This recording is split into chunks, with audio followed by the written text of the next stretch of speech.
guys, it's Jenny here. Tonight I have a video for you that was requested by a subscriber. They would like to know how I get out of my book slumps. I used to be really these books are falling all over me. It used to be really hard for me to get out of book slumps, but January, February, and March were like my worst months, and now I'm getting really good at getting out of them. So I'm gonna have some tips for you on how to get out of book slumps, followed by some book suggestions that might help you get out of a book slump. So yes, tip number 1 would be to do like a book talk, or talk to somebody about the book that you just got out of that left you in a book slump. And because sometimes talking about the book that left you in a book slump like helps you get over it and process what happened. And then number 2 would be to pick something up, like have a set goal in mind, like what you want to read right after that book. Don't like leave yourself time to dwell over it and then be in a slump over it, because then you're never gonna get out of that book slump.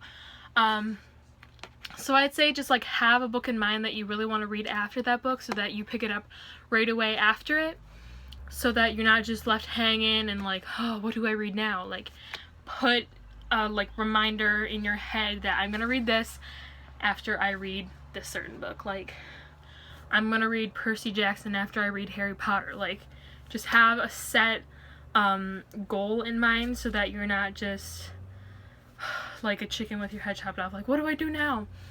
And then 3 would be to get yourself out of a really bad book slump. I wouldn't go for like a really high fantasy book. Pick up something that's contemporary, easy to read, and it doesn't require a lot of really hardcore thinking in your head. Say like a fantasy book left me in a book slump, I wouldn't go and pick up another high fantasy book, because then that would leave my brain scrambling to like connect the dots. I would pick up a contemporary book that was really light and fluffy and easy for me to get through. So with that being said, I will give you guys some book suggestions that always help me get out of book slumps, no matter what book slump they are. I'll do the standalones first, which there's only 2 standalones in here. The first standalone I'm going to tell you is Dumplin' by Julie Murphy. This is a very good contemporary about a girl named Willow Dean Dumplin'. Basically, it's a book about finding yourself and romance and stereotypes, and it's such a good read. It would help anybody get out of a book slump, I think. It's just so good. Any contemporary for me is probably a good like waker-upper to get you out of a book slump. Where can I... And then the second standalone I have is Mosquito Land by David Arnold. This was a really good book. This is kind of about somebody trying to find themselves again and traveling across the country with some eccentric traveling partners. This also has to deal with mental illness, and it's a really good read. I recommend this highly, and it would definitely get someone out of a book slump. And then I'll do the shorter series first, would be The Wrath and the Dawn and Rose and the Dagger duology. This is a fantasy novel, but it's really easy to follow, and it's really good. So I recommend these to anybody. They got me out of a book slump, and they were so good that I had myself completely absorbed into them. I shelved a book that I was reading just because I got these in the mail, and they are beyond phenomenal. Yeah, I highly recommend these. If there's time at the end of this video, I'll go through the synopsises for these, but then if not, I'll make a separate video or just leave the links for the books down below, along with my bookstagram link to my Instagram. Okay, then this series actually got me out of a book slump, but then put me in such a terrible book slump over them. So, and that is going to be The Twilight Saga by Stephanie Meyer. I forgot. The Wrath in the Dawn and Rose and the Dagger are by Renee Ahdieh. Yes, so The Twilight Saga by Stephanie Meyer. These are so good. These are like so easy. They're like such easy reads despite their size. Don't let their size intimidate you. They really are just super easy to read, and I was like flying through these 500 to 800 page books like a day at a time. That's how good they were. But they left me in such a bad book slump after them. I couldn't get out of it for like a month. This series was the last really bad book slump that I've ever had. And what got me out of that book slump was Cinder by Marissa Meyer, but I didn't actually put this on my list. But another series that I'm going to recommend to you that will always get someone out of a book slump is Harry Potter by J.K. Rowling. I didn't feel ambitious enough to bring the whole entire series into this room because there are 7 of them. And, you know, that doorway just, you know, I wasn't feeling too ambitious for that. But yes, Harry Potter will always, always, always get you out of a book slump. Even if you read only the first 2 books. I've like been like, okay, I'll just reread the Harry Potter series to get me out of this book slump. And then I'll just end up reading the first 2 books and then I'll be totally fine. I won't continue with the rest of the series. I'll only read like the first 2 books and then I'll just be out of a book slump. Harry Potter always rescues you. Just saying.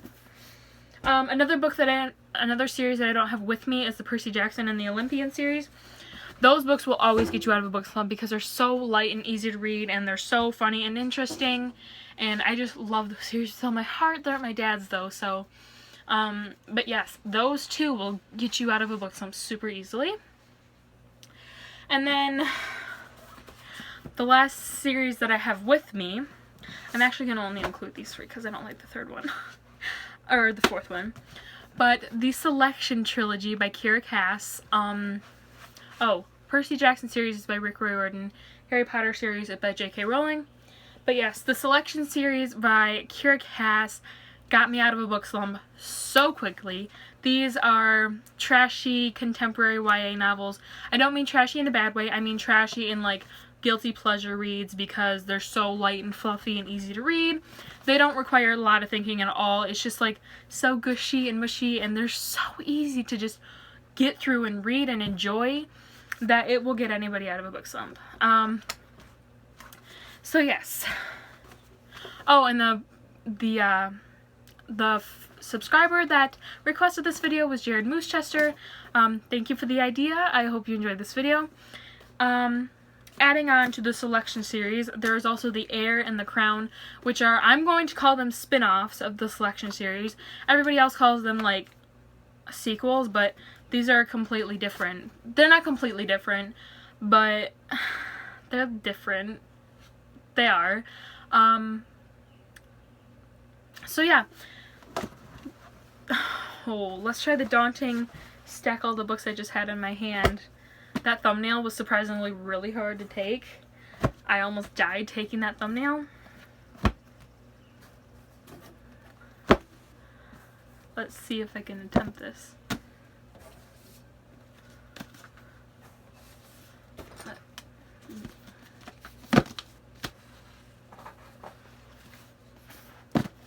So yes, my tips for getting yourself out of a book slump would be to talk about it, to have a set, like, what you want to read after that book in your head, and then also to pick up something that is easier to read instead of requires a lot of thinking, like a high fantasy novel that is really hard to get yourself out of a book slump with. I hope that helps. If it doesn't, I will think of more things. I might look up some other ways or watch other booktubers to see how they get out of their book slumps, but usually all of those work for me one way or another. I either talk about the book, I always have a set solid TBR in my list. Whatever you do, try to avoid forcing yourself to read something, because if you force yourself to read something, then you don't enjoy that book so much. and then you feel like reading is more of a chore than fun. But if you have to, force yourself to read so that you don't like risk never reading again. But try not to force yourself to read, because yeah, then it just becomes like, do I really have to read this? Kind of like how an English teacher would force you to read To Kill a Mockingbird by Harper Lee. Yeah, that wasn't like hypothetically speaking or anything. But yeah, definitely keep those in mind. I hope they help. If they don't, let me know. I'll try to improve them. But for the most part, they do work, I'm pretty sure. They've all worked for me, so I hope they work for you too. But yes, I hope this is what you were looking for in the video, including my suggestions. Oh no, that's not gonna work. But yes, if you like this video, please give it a thumbs up and subscribe, and give me any requests for videos, suggestions for books down below. I always look forward to them.